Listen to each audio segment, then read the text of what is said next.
Bonjour à tous. On a vu que le dogmatisme, qu'il fallait le sortir de son enfermement, que derrière le dogmatisme caricatural, il y avait un autre dogmatisme, un dogmatisme ouvert, fondé sur une dogma, une opinion, et que c'était ce dogmatisme que nous appelons le dogmatisme philosophique qu'il faut poursuivre. Nous avons vu également que ce dogmatisme, en étudiant les définitions, nous a mené à un auteur en particulier. Il nous a mené à Platon, tout simplement. Platon lui-même nous a mené à Socrate et à son élève, l'élève de Platon, qui est Aristote et que nous euh, verrons également. Il y a un moment très important qui s'est produit, que nous appelons le moment socratique, à la mort de Socrate, comme nous avons vu quand nous avons examiné la chronologie, que nous allons voir encore aujourd'hui, que de nombreuses écoles vont se développer, soit d'obédience socratique, c'est-à-dire qu'ils vont en fait poursuivre en quelque sorte la voie socratique avec notamment Platon, soit qu'elles vont se différencier par rapport à la pensée socratique, mais en tout cas, elles vont aussi s'abreuver à cette pensée socratique. Dès lors, on peut dire que, à partir de Socrate, il y a des écoles qui vont se détacher de la pensée socratique, mais dans tous les cas, même si elles se détachent de cette pensée, elles vont intégrer un nombre assez conséquent de réflexions socratiques.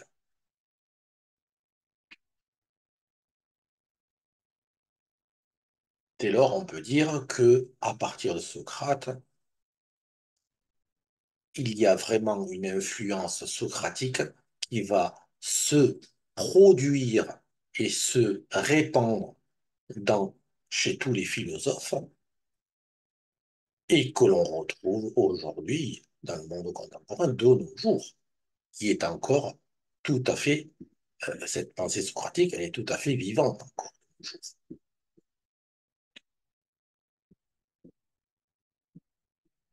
Dans la deuxième vidéo, nous nous sommes concentrés justement sur Socrate et nous avons vu que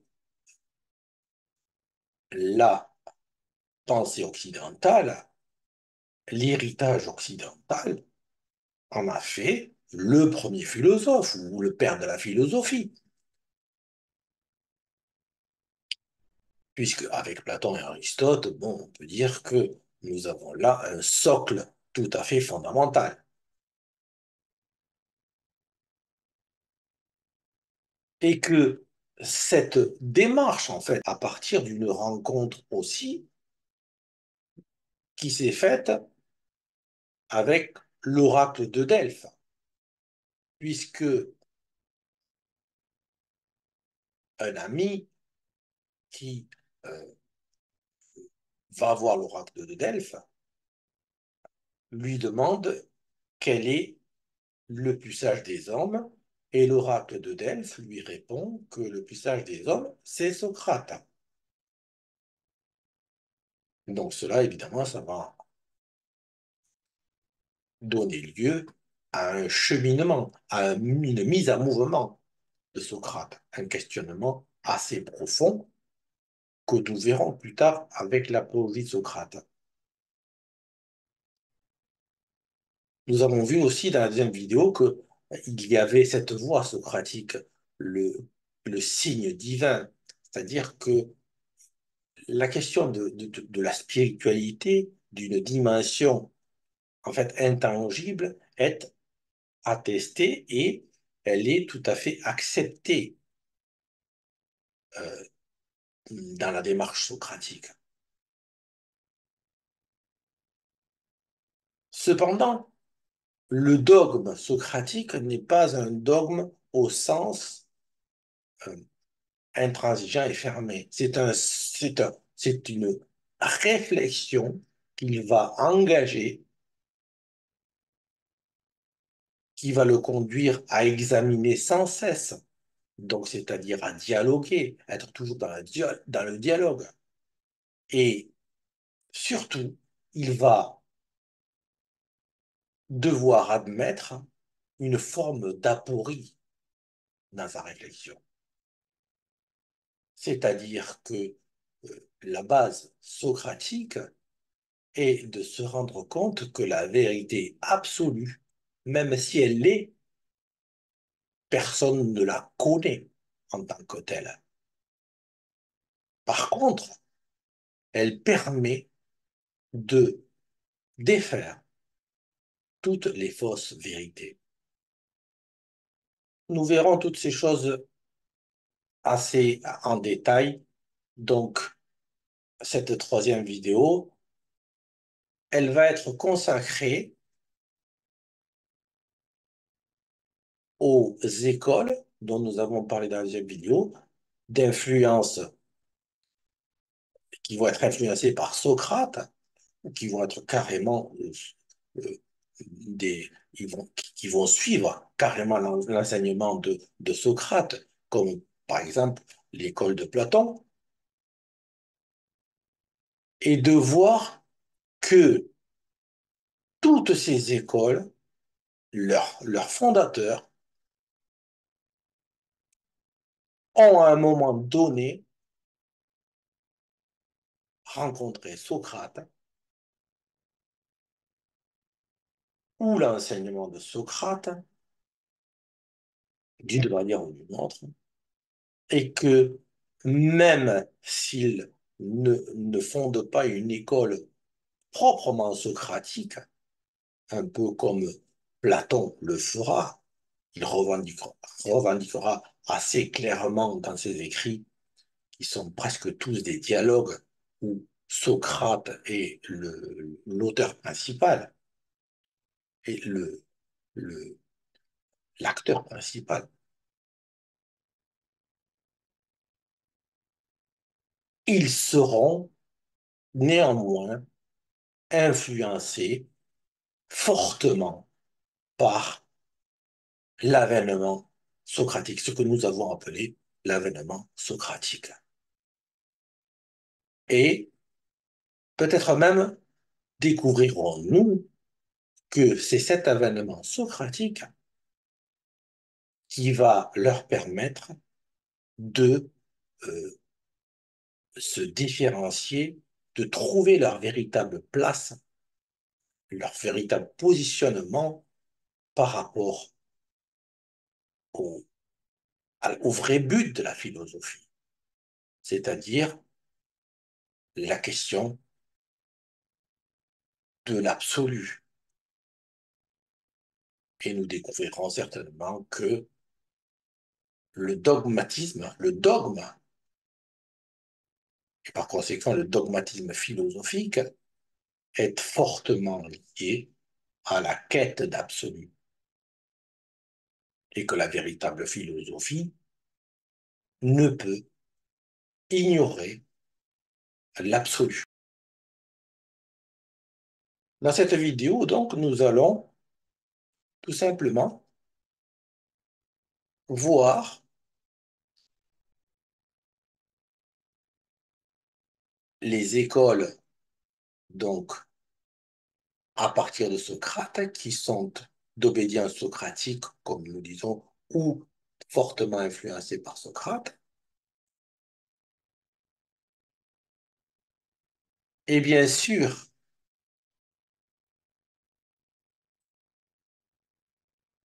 la première d'entre elles,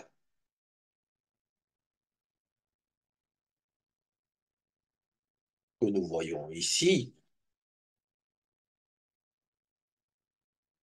évidemment, c'est l'Académie de Platon, puisque Platon est le philosophe euh, qui a suivi l'enseignement socratique au plus près et qui l'a promu. C'est grâce à Platon que nous avons aujourd'hui une connaissance de l'enseignement socratique. Platon, on le voit ici,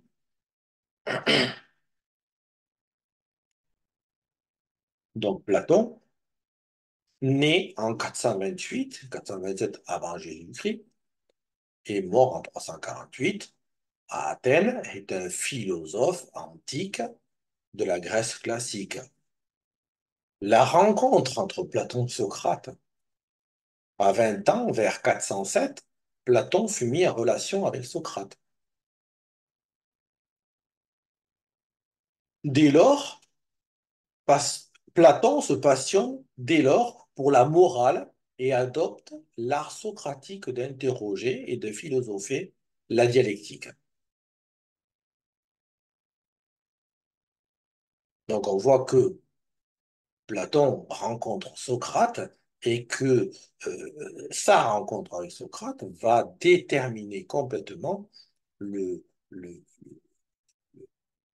l'axe qu'il va donner à ses recherches philosophiques, à sa manière de penser la philosophie.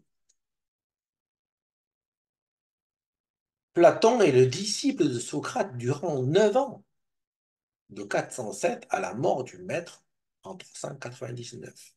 Donc nous voyons déjà une durée très conséquente. 9 ans, c'est très long.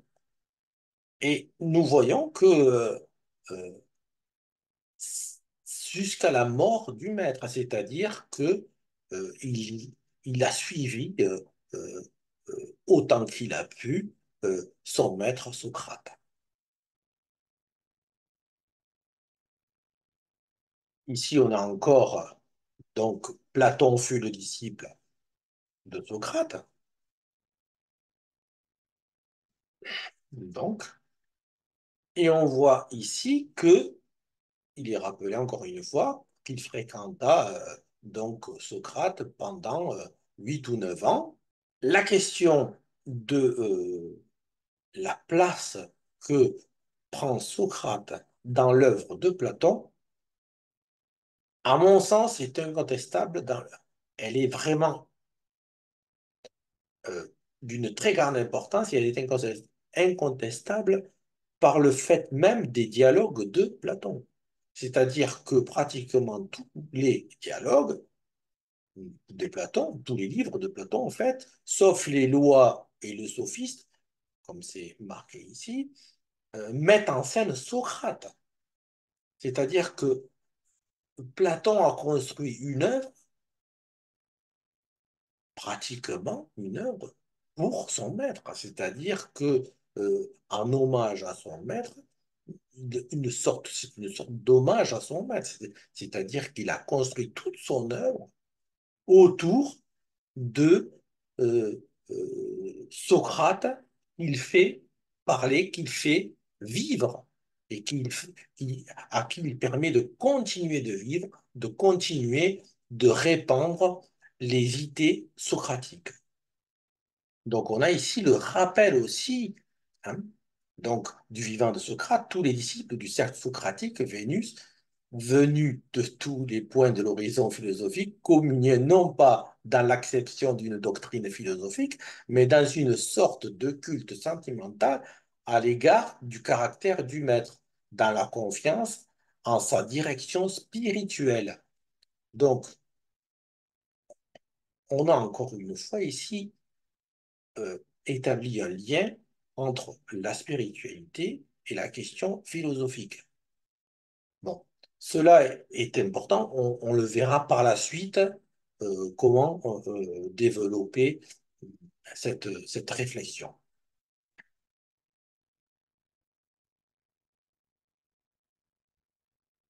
Mais le but de cette vidéo n'est pas vraiment encore d'aller trop loin dans la réflexion à propos de philosophique. Le but de cette vidéo ici, c'est de montrer que tous ces personnages vraiment très importants, c'est-à-dire qui vont être déterminants dans la philosophie occidentale, euh, sont tous liés très fortement à Socrate, la pensée socratique, ou euh, moins fortement, mais toujours en considérant euh, le point socratique, le moment socratique, la réflexion socratique de la philosophie, ce moment philosophique, comme d'une importance capitale. Aristote, évidemment, est un philosophe et polymathe grec de l'Antiquité. Il est avec Platon, dont il a été le disciple à l'Académie, l'un des penseurs les plus influents que le monde occidental ait connu. Bon,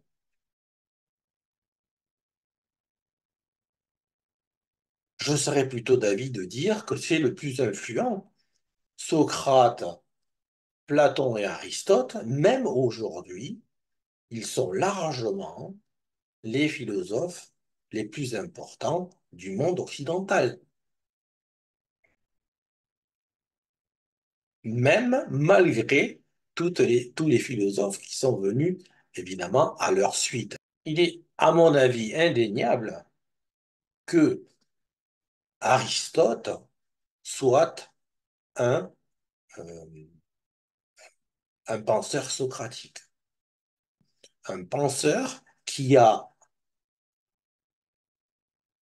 complètement intégré la pensée de son maître à la pensée de Platon, et par là même la pensée socratique.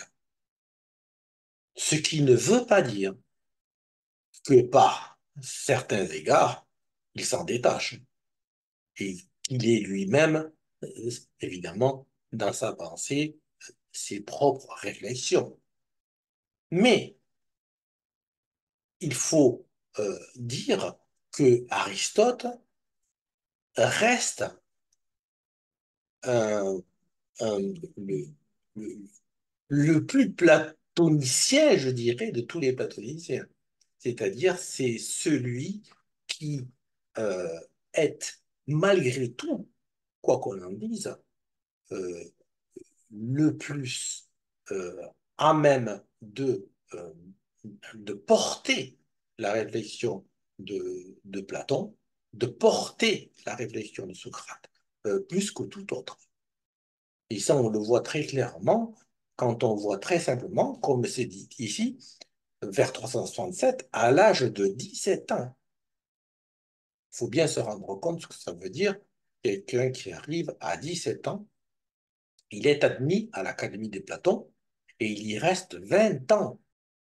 Platon, évidemment, le considère comme son élève, son disciple, mais à titre tout à fait particulier. Hein. On voit ici, d'après, qu'il aurait surnommé l'intelligence, en tout cas, qu'il était liseur, anagnoste, c'est-à-dire que on peut dire que Aristote, pour Platon, était une sorte de maître euh, qui remplace le maître quand il n'est pas là. C'est-à-dire que c'était celui qui, certainement, devait être le plus à même de porter toutes les idées que Platon souhaitait amener, de porter au mieux toute la pensée platonicienne, la pensée de son maître Platon.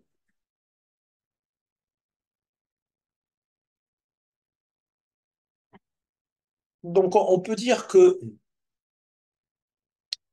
les, s'agissant donc de Socrate, de Platon et d'Aristote, nous avons là un triptyque, nous avons là un socle euh, euh, quasi, quasiment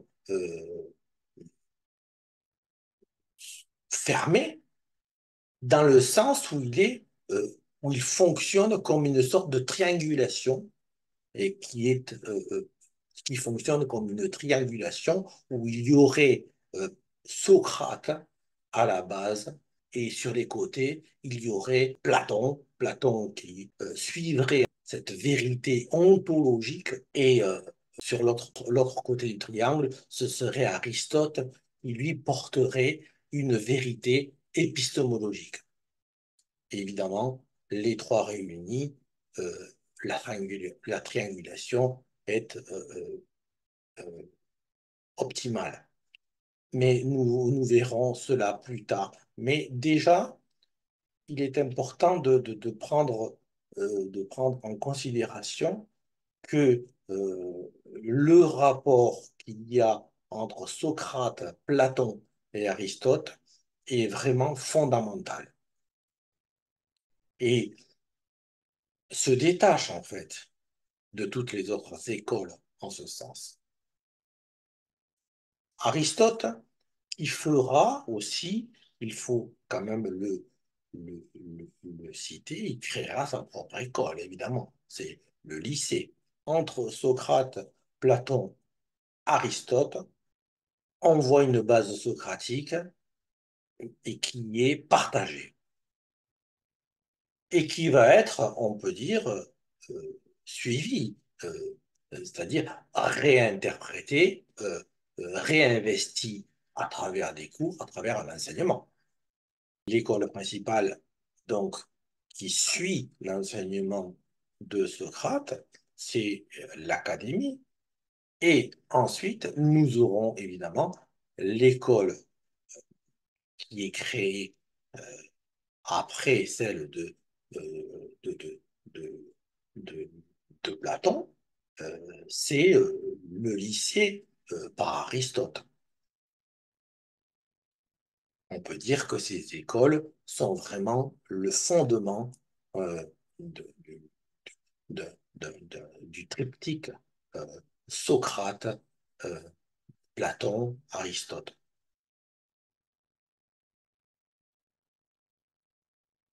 Mais il est important aussi de noter que, par exemple, ici, si nous voyons l'école cyrénaïque, Aristippe de Cyrène, donc un philosophe grec, vers 435 avant Jésus-Christ, est mort en 356, est un disciple de Socrate, comme il est noté ici. Donc on voit toujours que la question socratique, la question de Socrate, l'enseignement de Socrate, était dans les écoles, même qui n'étaient pas, euh, qui ne prétendaient pas à suivre l'enseignement de Socrate de la même manière qu'un Platon ou un Aristote, par exemple. Aristippe vint à Athènes et fut le disciple de Socrate. Bon, la question, est que il est clair ici que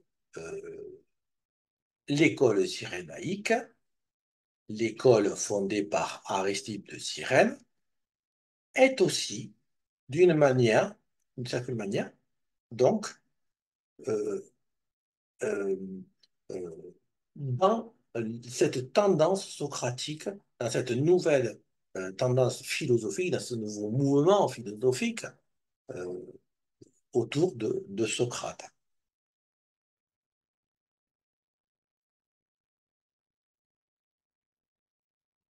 L'école cynique. Donc, l'école cynique, nous avons ici Antisthène, qui serait donc le fondateur de l'école cynique, vers 440, qui serait né vers 440 en Jésus-Christ et mort en 362. Il est considéré comme le fondateur de l'école cynique. Donc ici, encore une fois, nous voyons que il fut l'élève de Gorgias et enseigna comme sophiste avant de suivre les leçons de Socrate, dont il retient surtout la leçon de frugalité et l'endurance. Disciple zélé, il faisait partie des imitateurs de Socrate, à l'instar d'Apollodore de Phalère. Bon. On voit encore une fois que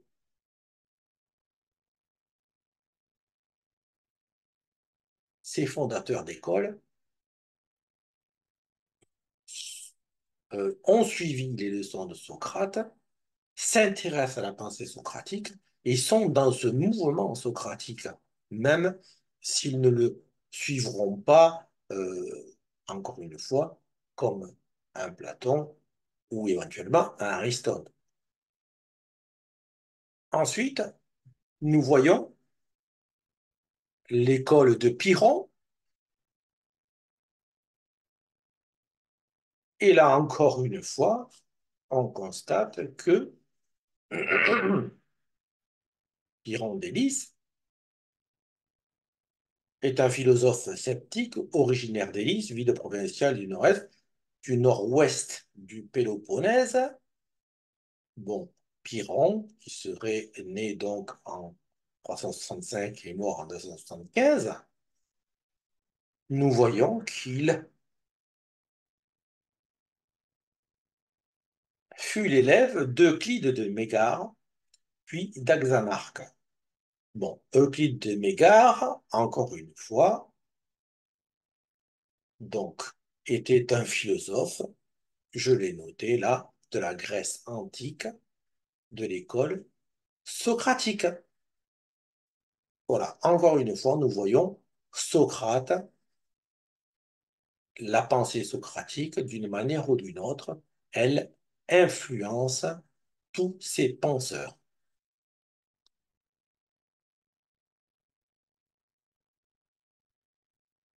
Nous arrivons à Épicure.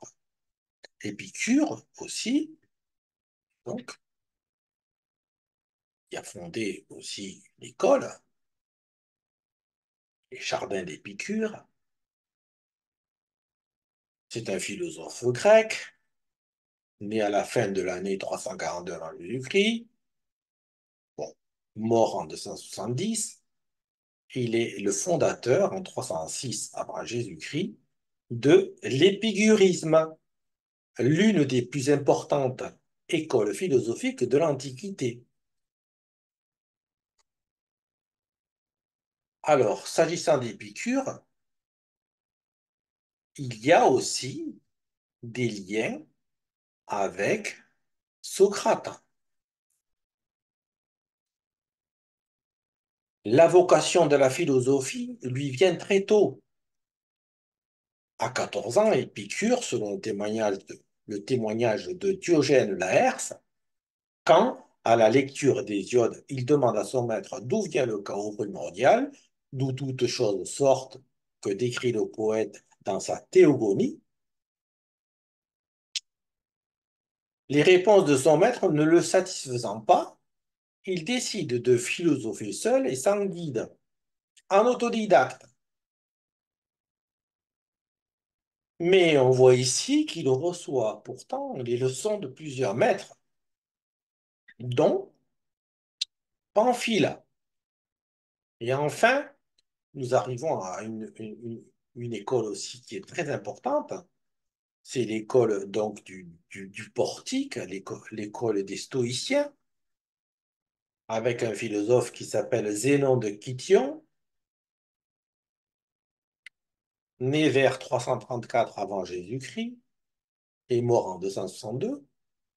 C'est un philosophe grec d'origine phénicienne. Bon, Zénon tente de concilier les thèses naturalistes de certains académiciens successeurs de Platon avec la théorie cynique de la sagesse.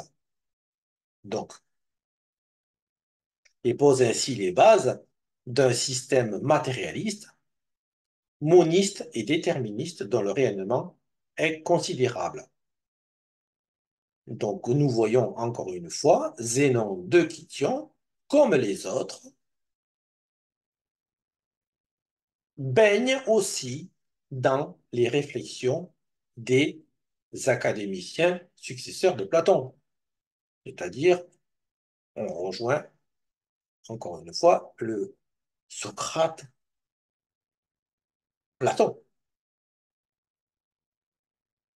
Et on avait vu tout à l'heure que la question de la théorie cynique de la sagesse, c'est-à-dire que ce que nous avons vu avec l'école, donc ici, qui était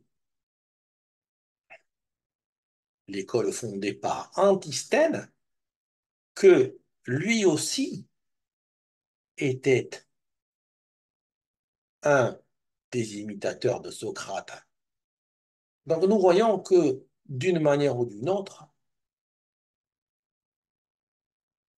tous ces penseurs, toutes ces écoles, toutes ces philosophies sont liées d'une manière ou d'une autre à Socrate. Elles sont liées à ce que nous avons appelé l'avènement socratique. Et nous disons que Socrate est un point euh, nodal, ce que nous avons dit, c'est un point nodal dans le dogmatisme philosophique.